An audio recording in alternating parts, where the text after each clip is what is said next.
March for ইউনিটিতে অংশ নিতে ভোর থেকে কেন্দ্রীয় শহীদ মিনারে আসতে শুরু করেছেন বৈষম্য বিরোধী ছাত্র আন্দোলনে অংশ নেওয়া শিক্ষার্থীরা। জুলাই বিপ্লবের ঘোষণাপত্র প্রকাশ স্থগিত করলেও কর্মসূচিকে কেন্দ্র করে ছাত্রদের মাঝে ব্যাপক উৎসাহ লক্ষ্য করা গেছে। বিকাল ৩টায় শুরু হবে অনুষ্ঠান। দর্শক, এই মুহূর্তে কেন্দ্রীয় শহীদ মিনারে আছেন সহকর্মী মাজহারুল হক মুহাজির। আমরা সরাসরি চলে যাচ্ছি তার কাছে।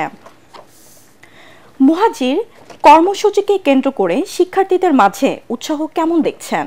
মারিয়া, আপনি জানেন যে আজকের মার্চ ফর যে ইউনিটি যে কর্মসূচিটি দিয়েছে বৈষম্য বিরোধী ছাত্র আন্দোলন, সেখানে জড়ো হওয়ার জন্য সকাল থেকেই কিন্তু আমরা দেখতে পাচ্ছি যে দেশের নানা প্রান্ত থেকে শহীদ মিনারে আসছেন এই সংগঠনটির তৃণমূল পর্যায়ের নেতাকর্মীরা। আপনারা যদি একটু দেখায় আপনাদেরকে, যে আমার পেছনে আমরা দেখতে পাচ্ছি যে খাগড়াছড়ি পার্বত্য জেলা থেকে একটি অংশ এসেছেন, এবং আমি কিন্তু শহীদ মিনারে আসার পর থেকে দেখছি যে দেশের নানা প্রান্ত থেকে তারা এই শহীদ মিনারে আসছেন।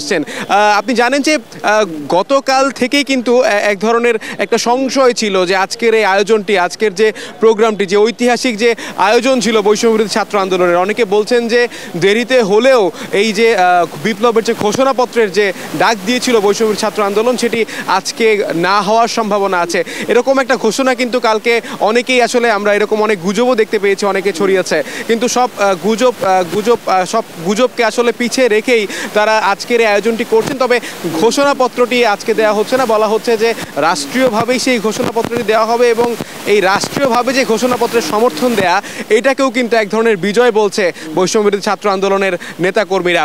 আপনাকে আরেকটা বিষয় জানিয়ে রাখতে চাই, আজকের এই আয়োজনটি কিন্তু শুরু হবে, আসলে মূল প্রোগ্রাম শুরু হবে দুপুর ৩টায়, কিন্তু আমরা সকাল থেকেই দেখতে পাচ্ছি যে বিভিন্ন জেলার নেতারা, বিভিন্ন প্রতিষ্ঠান থেকে তারা দলে দলে এখানে আসছেন, মিছিল বের করছেন, কথা বলছেন, এবং আমরা দেখতে পাচ্ছি যে একটা যে ঐক্যের যে আসলে আহ্বান, ঐক্যের ডাকে যে সাড়া দেওয়া, যেহেতু বলাই হচ্ছে মার্চ ফর ইউনিটি, সেই জায়গায় সবার ঐক্যটা খুবই সুস্পষ্ট আজকের এই আয়োজনে। এবং একই সাথে এটাকে কিন্তু অনেকেই বলছেন যে ৫ মাস হয়ে গেছে এই অন্তর্বর্তী সরকারের, সেই জায়গায় যে যাদের নেতৃত্বে, আসলে যেই বৈষম্য বিরোধী ছাত্র আন্দোলনের নেতৃত্বে আজকের এই নতুন বাংলাদেশের পথ চলা, সেই সংগঠনটির আসলে সংঘবদ্ধ হওয়ার আরেকটা প্রয়াসও বলা যেতে পারে।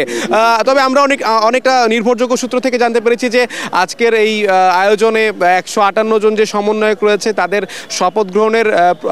শপথ গ্রহণ হতে পারে, এবং সেখানে আসলে আমরা হয়তো পরবর্তী বুলেটিনগুলোতে আসলে জানাতে পারবো। এবং আরেকটা বিষয় জানিয়ে রাখতে চাই যে আজকে এখানে অনেক শহীদ পরিবারকেও কিন্তু আমরা দেখেছি, অনেক শহীদ পরিবার এসেছেন, অনেক শহীদ পরিবারদের সদস্যরা সকাল থেকে এসেছেন, এবং ধীরে ধীরে আসছেন এই শহীদ পরিবারের মানুষগুলো। মারিয়া, এই ছিল এখন পর্যন্ত আমার কাছে শহীদ মিনার থেকে সবশেষ তথ্য। বাকি প্রতি ঘন্টার বুলেটিন আমরা জানাবো সবশেষ। মুহাজির, ধন্যবাদ আপনাকে।